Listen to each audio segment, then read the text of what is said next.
Welcome to the Kashmir Notebook, a special Frontline broadcast with Gowhar Geelani. This is the 11th episode of the series, and in this series, we have interviewed politicians, newsmakers, economists, environmentalists, and also activists and authors. And in this episode, we are delighted to have with us Mirza Waheed, a novelist of global renown, and his latest book, which I'm delighted to share with you. It's here, Maryam and Son. And I have been fortunate to read it. And for me, it has been unputdownable book. Mirza Waheed, welcome to the show. Thank you so much for having me, Gowhar. And thank you for reading the book and for the kind words. Very, very nice to kind of be in conversation with you. Yeah, so let's first talk about Maryam and Son. Maryam is the main character of this novel, and it's set in London. Maryam's son is missing, Dilawar or Dil, and she has a family, Safina, Sappho, or Zarina, Zero, and there are other, characters like Tony, the neighbor, and there is this man from the agency, from the security forces, from the investigation agency, Julian. So the plot is set in such a way that this woman she comes across as a very strong character who has a past, like whose husband has died and she loved him so much, and she also loves his son. But then circumstances take a turn, and now the son is missing. So first, tell me, what was the idea behind setting this in London, and how involved you were as an author with Maryam? Oh, very involved. I have had a relationship with Maryam for the last 6 years now, you know, um, because I thought of the main premise of the book, that there is a woman um, in somewhere in London, in East London, on the suburbs, and who's a certain kind of woman. She's a working class British Muslim woman of Indian/Pakistani origin. Her forefathers have come to her parents come to England from India, and this is around the time when lots of boys mostly, but also some women. You would hear in the news that so and so people, they've gone to fight in Syria and Iraq. From the West, from the UK, from America, from places like Australia, everywhere. And this was what happened in that time around 2014, 15, 16, 16 less so. And it became a thing, on the news, and it became normalized. We thought of these people and they were nobodies, right? We didn't know who these people were mostly, unless there was a high profile figure, which you knew a little more about. But I began to think of not the person who's gone, but the one left behind, the mother, especially, or the parents, or that family. And I wanted to imagine what it must be like in their house, in the home of the person who's gone, in the kitchen, literally. What is their household like now? But the story started, of course, with the woman, with this woman. That what is she like? What does she think now? And also the idea that she's told all these things. She doesn't know anything firsthand. Mm. Right. Everything is negotiated. It's a reality given to her by the authorities, by people who have power. So yeah, and then I began to think of how she would speak, how she would behave in everyday life, or what her family is like, who are her sisters, who's her mother, what's her relationship with her family, what's her relationship with the immediate neighborhood, by extension with the larger society she's a part of which she's a part, and the country of which is a part. So those questions then kind of followed automatically, But the starting point to answer your question was this woman. She's a working class Muslim woman. She's British. And she has a certain personality. And I also found, as I was writing brief notes, that she has a humorous nature. And she's used to speaking her mind. And she's never questioned or doubted her place in society or the country which she belongs to. She's never kind of had any doubts or questioned herself. she's always thought of herself as uh, a part of her culture and society as anyone else. And then, but then the novel I wanted to examine and ask what happens to that world, to that life, when such a big kind of transformative, catastrophic event happens in her life. But I didn't want to focus on the global political Yeah. arc. I wanted to stay in the home.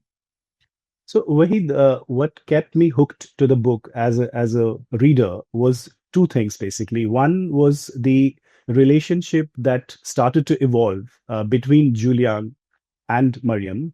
And Julian is this guy from the spy agency, or he's from the investigation team, and he's supposed to take every single information from Maryam.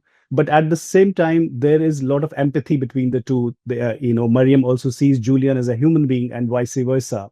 And there's sort of trust building between the two individuals. And she has her life, and then Maryam is very strong individually, and she knows that she is not involved in something that her son might have done or might not have done.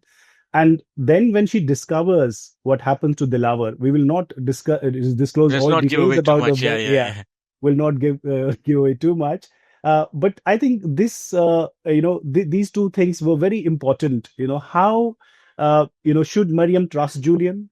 And should Julian place his trust in Maryam? And what happens eventually? So, how was the idea of having these people from two different backgrounds, one from the investigation team and one a normal, British, woman who has origins in India and Pakistan, and then her entire family politics also. There's a lot of love between the two sisters, Safina or Sappho, or Zarina or Zaro, and their mother, Amma. And there's a lot going between, and she also has this strong personality in the context that she also discloses everything to them, but also there are certain parts of her life which she wants to keep close to her. So I wanted to know a bit more about that. I'm so pleased you kind of found that interesting or engaging, that kind of aspect of the novel. It was actually very challenging and fascinating to write that part. To get these two people together in a room. They, as you rightly said, they're from very different backgrounds, and there is a class divide, a vast class divide. He's a posh white man, very privileged, you know. Um, and she's a working class Muslim woman. And but then when two people, even if from very different backgrounds, spend so much time together, there's bound to be a kind of relationship. Um, of what nature, I let the novel kind of, tell the reader, tell people. But they spend a lot of time together. And then, but that part was fascinating and challenging, right? Because as you rightly said, that how much does she trust him, you know? And is he there only as an official? Initially, yes, he's there as an official for a job, but then, he begins to see something completely different, that this is a very complex and interesting person he's had to spend time with, and he begins to see her differently. Then how much does he trust her? And what I found most stimulating to write was how much do they trust themselves then? Hmm. Because who's watching whom also became, as I was writing, it became clear to me now, okay, who's trusting, who's suspicious of whom, and are they're also looking at themselves with some suspicion, especially in the case of Maryam. She's under suspicion. Her life is under suspicion. She's living, her everyday life is a life of suspicion. Then it became important for me to understand what does it do to her person, but also how does she see herself now? She's also watching herself. So the authorities are watching her, but she begins to watch herself. Then she begins to kind of also, fight that, defy that in her own. So those were really interesting parts to write. Not easy, I have to say, because, it takes a lot of work. But I was kind of, I was very interested, enjoyed some parts of writing that. And then, as you said, the sisters kind of really fell into place.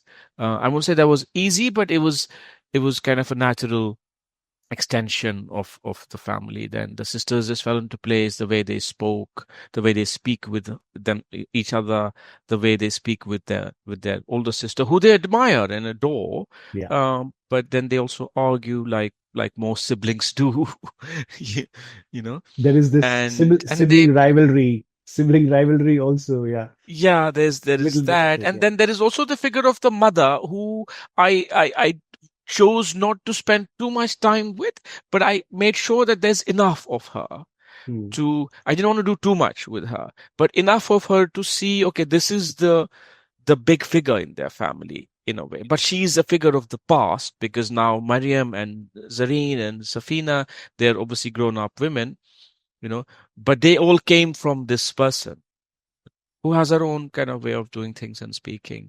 But she's also from a different generation. She is the kind of immigrant who came to Britain. You know, Hmm. Maryam is a baby when she is brought to England. Safina and Zareen are born in England. So I was trying to do, I hope, subtly enough variations on the immigrant story as well. There's a first Hmm. generation immigrant. There's a second generation immigrant. There's somebody who's born British.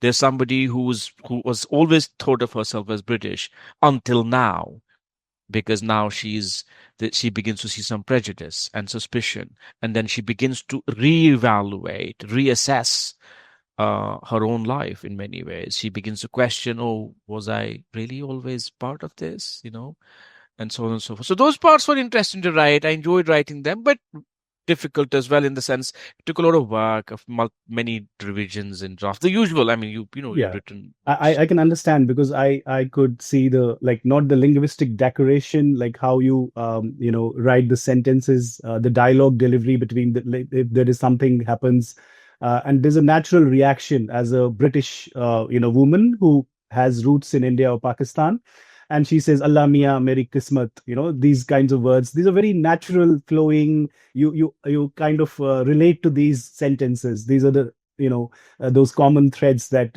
we all are aware about. And then there's also this interesting thing when the challenge is about the media narratives, how Julian is there, and then how Maryam is portrayed in the media, in the British media, because it's sensation. It is, why they choose a particular picture of her with a headgear or headscarf in the mall, and which has its own story, how media narratives take place even when you do not have 100% proof of something, and there's this America is controlling something from afar, and there's so much influence of America in the plot also, in the media narratives. So please talk about a bit about that media narratives, how you looked at it, which was very fair in how it comes out in the book.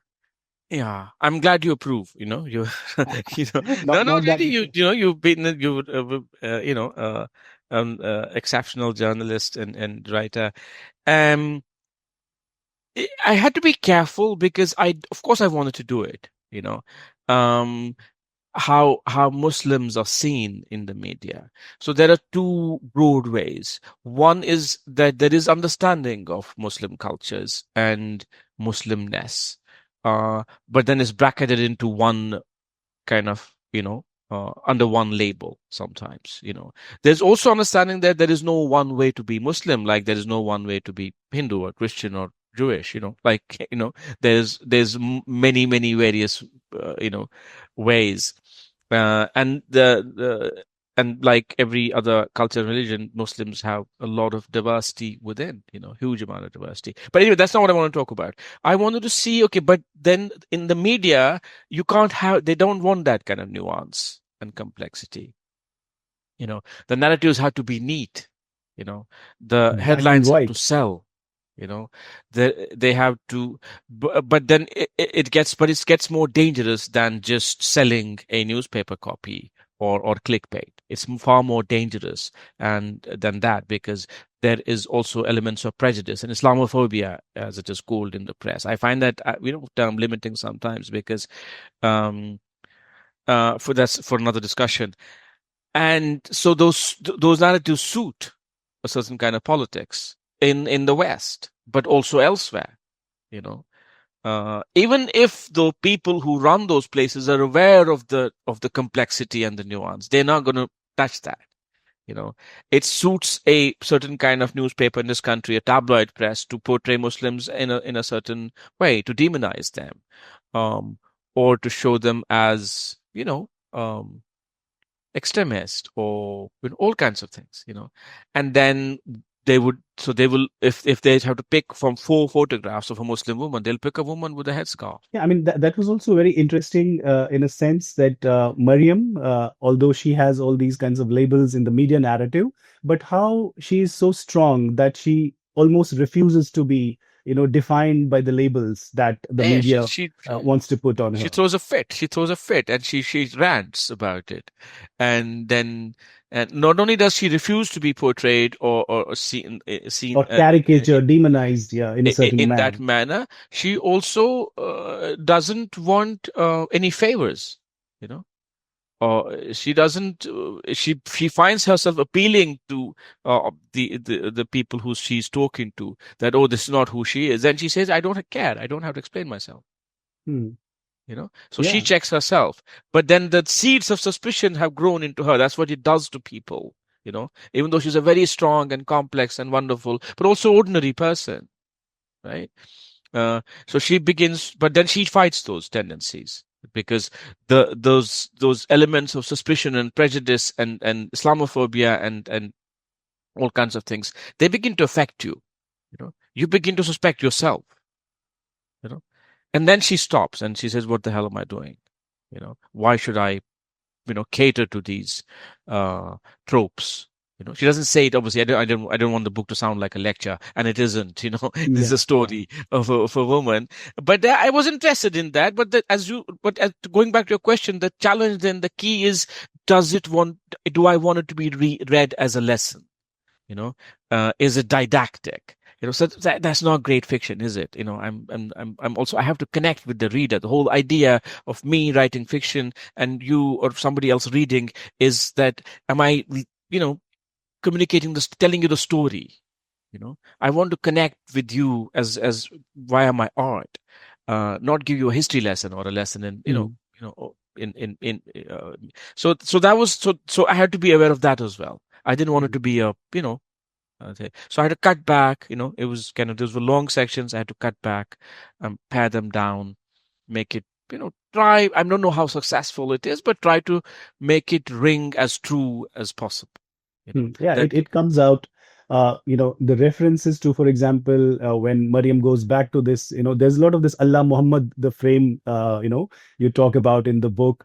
And there is this, there is Muslimness in the family. They do pray at, when they're vulnerable, when empathy is needed, or when there is, this tragedy has struck them. But at the same time, they're like very outgoing. They go to the salons, they go shopping, they do everything that they want, and they also sometimes try cigarettes in between, and there's a lot of connection between the sisters, how they understand each other. So it's a typical family where everything normal, happens.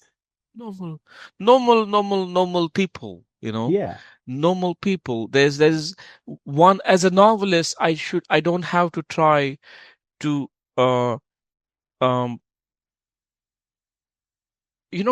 answer to the labels in that way.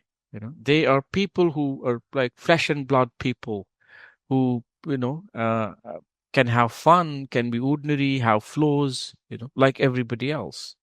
And when faced with such with tragedy or stress or trauma, or a difficult set of circumstances, they will react in various ways, sometimes losing control over themselves, like anybody would, you know, Hmm. sometimes being irrational, like anyone should be allowed to be rational, or as we like to say, that they have every right to be ordinary and to have ordinary lives. You know, because it's only in certain parts of the media, in certain frameworks, in a certain way, the story is framed also as if there was one Muslim story in the world. you know this is like, Those layers are also visible if we look at the personalities of Julian and then David. David is an entirely different personality. Julian is different. and there are other people even in the investigation team who have different layers to them. And the same happens to the Mariam's family. This is not like, you can portray or frame one individual in a certain way. There are multiple layers to a human being. And also this Tony neighbor, which actually got me into thinking that somebody, Shamsuddin from Nowshera, or, there is I'm so always glad. this kind of neighbor you have in Bhagwanpura in Lal Bazar, Yeah, who keeps an eye on your family, even if he were not a part of any investigation team. But there is always someone, some uncle, some newspaper, shop owner like that, or somebody in the neighborhood who keeps an eye, or even a woman, that woman who wants to know what's going on in the neighborhood. yeah. I know. I love Tony. I love writing Tony. He's from Yorkshire, but he's lived in London most of his life. He's run a store, and he's fond of Mariam. Yes. And maybe secretly in love with her. Who knows? Yeah, yeah. That You know. that's why he doesn't like he doesn't like Julian coming there quite often. Okay, let's not give away too much. Yeah. Yeah, so I'm giving I hints. liked writing Tony in the sense that he's not, but you're right in that there is a figure like that in South Asian cultures and South Asian society. The friendly, neighborhood, um, corner shop person, or the grocer who's always been there, and is part of life, is a part of the life in that neighborhood, because and he also knows, or sometimes they know everything that goes on in the neighborhood, because everybody comes to them, they share a bit of gossip, and so they know what's going on in the neighborhood. So there is, yeah, right, and absolutely, I hadn't thought of it that way, that he's also a very South Asian figure, Yeah. in Yeah, some because ways. we have these shop front discussions, in downtown Srinagar, for example, and you have these kinds of discussions where a baker would know almost everything about your family, or a Yeah. butcher would know everything about your family, and that Tony took me to that kind of a character. It's a Shamsuddin of the South Of Asian Shamsuddin neighborhood. of the East London. Yeah, and Tony has a vital role in the story arc, which I obviously will not reveal here, shouldn't Yeah, reveal sure. here. That's very bad for But I like doing that. I like doing it because he has a role, small role, but a significant role in the past, but also the present. Which we kind of begin to see towards the end of the book. Yeah, I like writing Tony. Again, like Amma, like Mariam's mother, I wanted to do Tony in small glimpses, small, clear, vivid glimpses, and not spend too much. He doesn't have a lot of screen time, Mm. but I think he's kind of one of my favorite people, one of my favorite fictional people. I I was kind of, I thought that once you begin to think of a household, and the household is on the street, and then obviously you will think of other people on the street. Who else is there? How do they react to this person? And Tony gets Mariam, you know. He gets Mariam. He knows what Mariam is all about, you know. He has enormous respect for her as well, you know. And he's an admirer, of course, but he hasn't had the courage to, and also but he also knows Mariam's story. He knows Mariam's kind of, backstory. He's been kind of, hovering around her life for a long time. So I thought that was a good way of doing it. He also keeps an eye, which was also try a comment on surveillance. What Yeah. what is the nature of surveillance? There's a surveillance of the kind where you have the CCTV cameras and, spies, or undercover officers in this Mm. case, Mm. keeping an eye. But there Entire is also, security architecture, like the yeah, surveillance. Yeah. but there is the surveillance of the other kind, which is Mm. which happens by itself, Mm. which happens that I will be curious or what's happening in that house. And now, if the other person, that person where whatever is happening in that house, when they begin to see me looking at them, they have, for them, it's an added layer of surveillance. They begin to, they don't want to be seen. So Mariam has to deal with that as well. So that's why she does this kind of game with her curtains, you Mm. know. So She there is likes. also one more important thing that the book sheds light on is how parents, for example, if they are not sure, like, what the kids are up to. Sometimes they think that somebody is in the room and the kid is not going out, kid is not meeting people or dangerous people, quote unquote. But still, somebody being busy with the laptop, there is a different dark world out there where you are absolutely unsure what's going on in the minds of your children, even when you assume that they are safe and they're not going out. I think that was that comes out very well in the book, the Thank you. dark net. Yeah. Thank you. I wanted to. Yeah, I will. Yeah, well, also I think it was. I also, as we both know, we've been, John. I was a journalist in my past life. You also do understand, the nature of information, how it is transformed in front of our eyes in the last decade or half. The very nature of information has changed. Is I like to think information not what it used to be. You know. It's not only the way it's packaged and put together and presented, you know, but the very fundamental nature of what is information, you know, is come into question. Obviously, truths and facts are sacrosanct. That's not what I'm saying.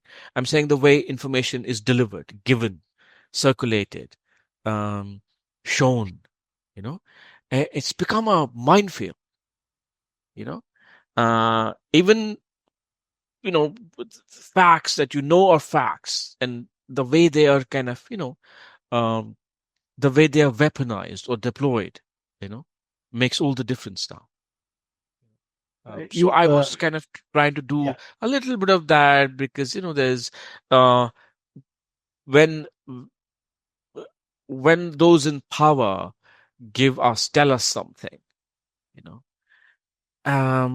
how do we know, you know and how do we know that's the whole truth? Even if it is staring in your face that it is the truth, you know. Uh, There comes that how, moment in the book, which I'm not going to reveal, of course. yeah, Yeah. how do we know what is kept and what parts are kept? How it's not. I'm not even talking about straightforward manipulation. I'm talking. I wanted to exact. As I said, I wanted to kind of look into it. I think one of the things that you do in a novel, and kind of I do in a novel. Most writers do, most novelists do, is to pose the question, to put it out there.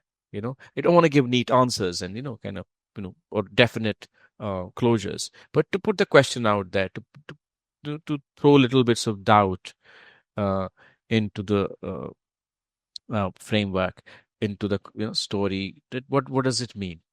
Um, and Yeah. also, what if? Mm. You know.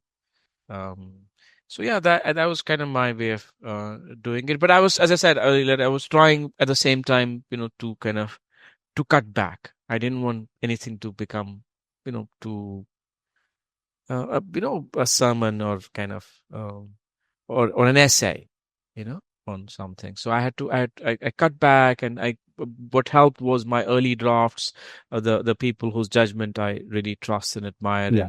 and just a few readers, friends. So yeah, I think that the You feedback have I got given was. them due credit. You have given them Yeah, due yeah. credit. Most of them, some of them, who don't want to be named, or may have kind of forgotten. I mean, I haven't forgotten anyone actually, but what I'm trying to say is, when you forget, when people tell you, look, that yes, it's good to stick with Maryam, you know. Mm. So then you think, okay, because writing fiction is very risky, and I mean, it's part of the joy of fiction writing is to taking all those risks. Yeah, but but it's a kind of complex subject. So I was what I'm trying to say is, I'm happy I stayed with Mariam. I Mm. know I didn't go into various directions of geopolitics, or or modern conflict, and it's there, but I wanted the story. One, I wanted it to be Mariam's story. Two, I wanted it to be told from her perspective, from her Mm. point of view. So I Mm. think I stay with her. It's told from her point of view. So, Wahid, I also wanted to ask you your first novel, The Collaborator, or if we talk about your second book, The Book of Gold Leaves, they're more like there's a lot of Kashmir in it. There's a lot of They're Kashmir in it. Kashmiri, but And they're that, set in Kashmir. Yeah. yeah. And then there is this I Tell Her Everything. I want to show it to because I carry this book also in my suitcase. I'm Thank you. traveling at the moment. So the other two I don't have right with me right now. So this book took a lot of time to get published. I think this the fourth novel there was a gap between this and I Tell Her Everything. So was this time all spent on this Maryam, how much you were involved with Maryam? What did Maryam keep you busy all these 5 6 years? Yes and no, in the sense that I have been writing Maryam for since 2018. Uh, um, and I take my time with my books. I don't want to hurry them. Uh, but it took longer. You're right. It took longer than my previous books. But I had some kind of I had some major disruptions in my personal life, bereavements, which kind of big events, losses. So that's kind of when you're in the middle of a book and you're getting somewhere, and then let's say you lose your father. I lost my father Yeah. and in 2019.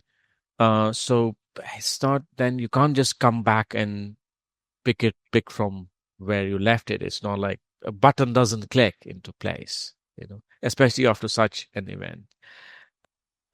So bereavement, grief in when you are not home, you know, when you live elsewhere, it's a different beast altogether.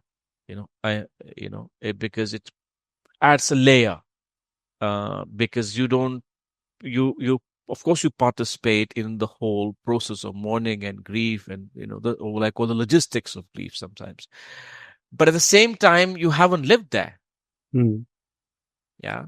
So with for instance, in with regard to my father, I hadn't been to a Kashmiri graveyard for 30 years ago, right? But in a previous life, it is part of your life that Mm. you go to funeral prayers, you go to the neighborhood mosque, you know, you go to somebody's janaza, you know, and it's part of your training. You know how it is done, and you know also how to process it because you do it all the time. I think that also comes, if I remember correctly now, because it's been a while when I read I Tell Her Everything, the empathy as an element, be it an academic or a surgeon, if you're not empathetic, if you don't know empathy, what empathy is, and in mostly in our experiences when we suffer grief, I am reminded of that line in when somebody said that only those who live in Auschwitz know what it was. Others will never understand. So we know what grief is, because of what has happened and what keeps happening. And then I think what my question is going to be is this pain or being empathetic does how what does it do to a writer or a novelist like you?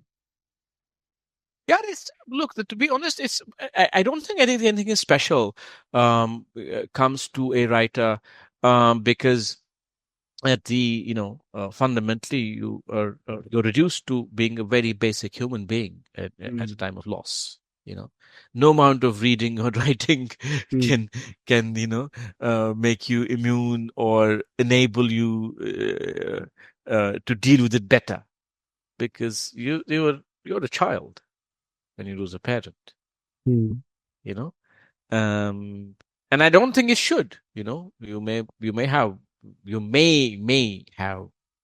you know slightly more articulate words, but you lose all that, because when you lose a parent, you lose a parent. Grief is personal. Grief is Sorry. personal. I Yeah, it's said very personal, and it's very grief is. different for everybody, and where people have various ways of kind of coping and all those things. But Mm. with regard to it, of course, some of it will creep into your work. Mm. you know some of it will it'll seep uh, Mm. into your words and something like that. But then as a writer, it's your job to be aware, okay, but does it belong to this story? Mm. you know Mm. just because something happened to you, and it's very significant and very important, of course, that happened to you, but does it belong in the story? So Mm. in those ways you have to be ruthless. you know. That professional judgment to keep Yeah, your yeah, personal yeah. story out And away also, from it. and simple also, what is the demands of this story? Yes. You know, you had this great probably vision of what grief is and what mourning is, or Mm, what joy is, what celebration is like and everything. And of course, you'll be tempted to use it, you know, mm. in the book you're writing, or in the story you're planning, or the novel you're planning, or putting together notes for.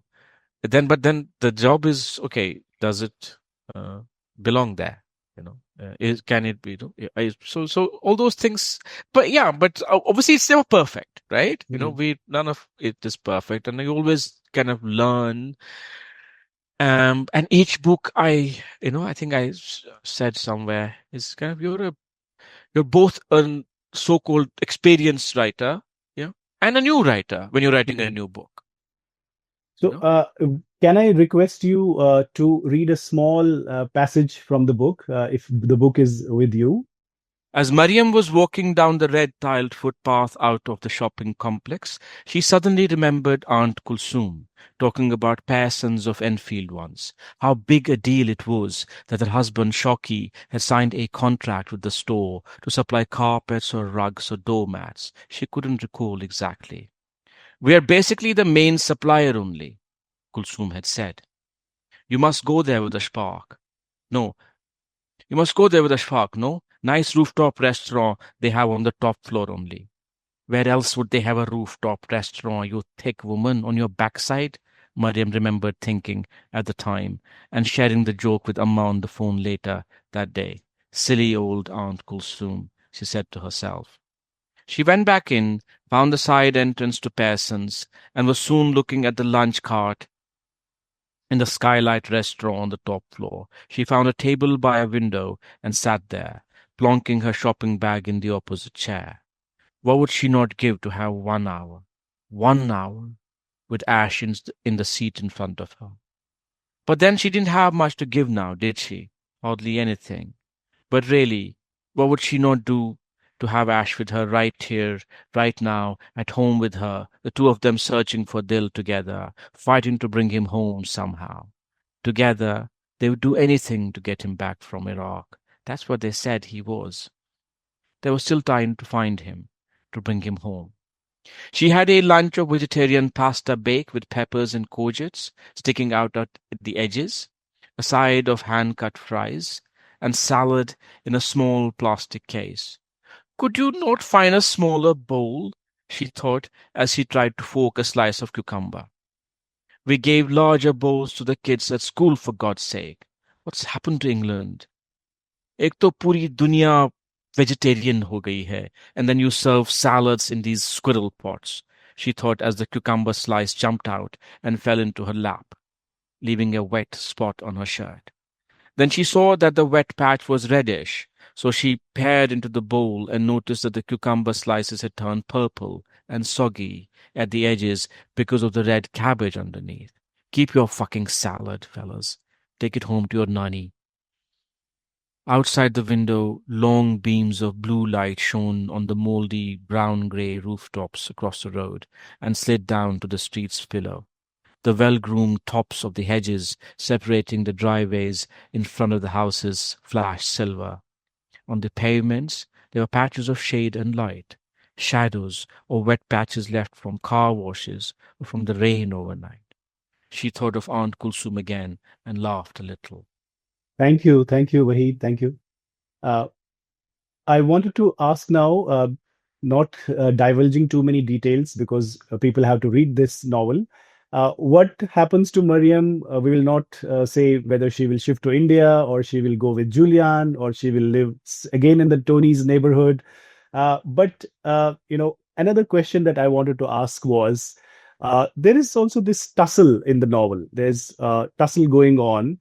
Uh, there is this Christmas celebration also happening in the Muslim family. They remember when she is making all preparations for the Christmas celebration, and then the media portrayal of Muslim families in a certain way, but then how Julian looks at Maryam, how David looks at Maryam, how America is all involved.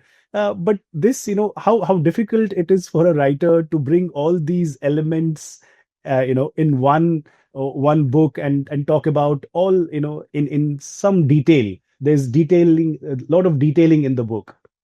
Maza, with a lot of maza, with a lot of maza. Now it was as I said earlier, it was challenging. Um,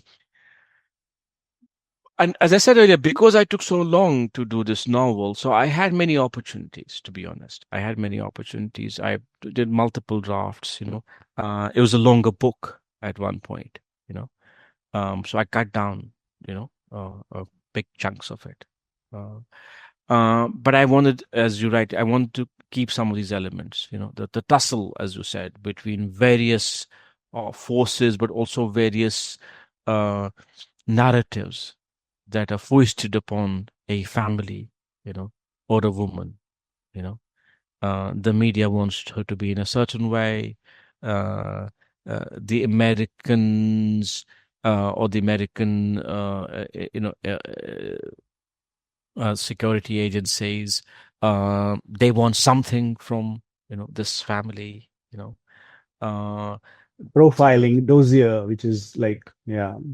yeah, so the British have their own, the British uh, officials, security agencies, they have their own motives, obviously. At the same time, in the backdrop, there is a campaign going on in Iraq, which the Hmm. Americans kind of control. Whatever everyone else says, uh, it was determined. Everything was decided by the Americans. Um, but as I said, but I wanted to see what happens in the domestic realm, Hmm. you Hmm. know, because Mariam is a very smart woman, but she's not kind of political in that sense. She understands everything. She understands divides of gender and class and race very clearly. She's just not an academic about it. But her understanding is of equal importance and clarity. Hmm. So that was very kind of, as I said, it was good to do. It was it was interesting to do, Hmm. to have these various forces. Also, what I also liked was to throw in the complexity brought in by how her own society sees her. Hmm. Hmm. Hmm. You know, They're all uh, talking about her in their own, within yeah, their own yeah. And family, some of them want to larger keep family. away. Some of them Yes. may want to keep away. Some of them, um, may not want to be seen with Yeah. Mariam. And then I also wanted to do now, what does Mariam do about that? Hmm. She doesn't want her own sisters to come to her too often, Hmm. Hmm. you know. But I didn't want to close any of these. I just wanted to Yeah. put these things out Yeah. there. So that was fun, um, doing that. Um, um, yeah, and also, the collision between her world and Julian's world, that Hmm. was kind of interesting to do. Um, um, and Julian is ultimately, I hope he's an empathetic figure. He's kind of, But he's he's also on cool. the job.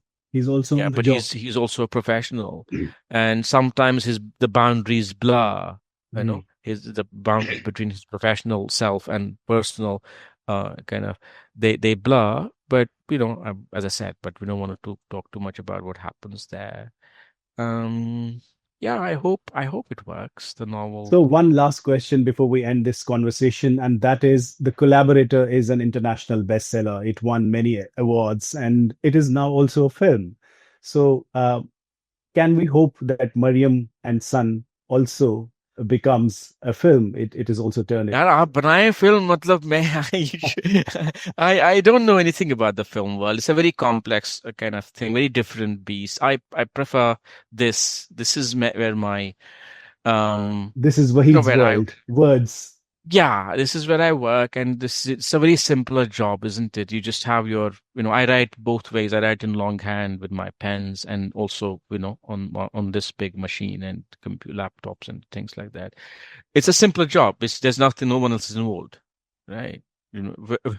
Whether you do excellent work or you make a disaster, it's all you. You but yeah, I mean, if somebody wants to make a film on Mariam, wonderful. But it's also, it's a very consuming business, filmmaking. Hmm. Yeah. So I want to get back to my to working on the book, hopefully. and return to Kashmir. Inshallah, inshallah, one day. Yeah. Yeah, yeah, yeah. No, I'll do my next book is going to be set in Srinagar. Yeah. So thank you, Waheed, for talking to Frontline. It was a wonderful, wonderful speaking to you. And I want the audiences, the readers, to read Waheed's book, Maryam and Son. Just not to promote this book. I just, as a professional reader, I say that I loved this book and it was unputdownable. And I hope that you will like it too. So please do Yeah, read it. you should promote it. It's a good book.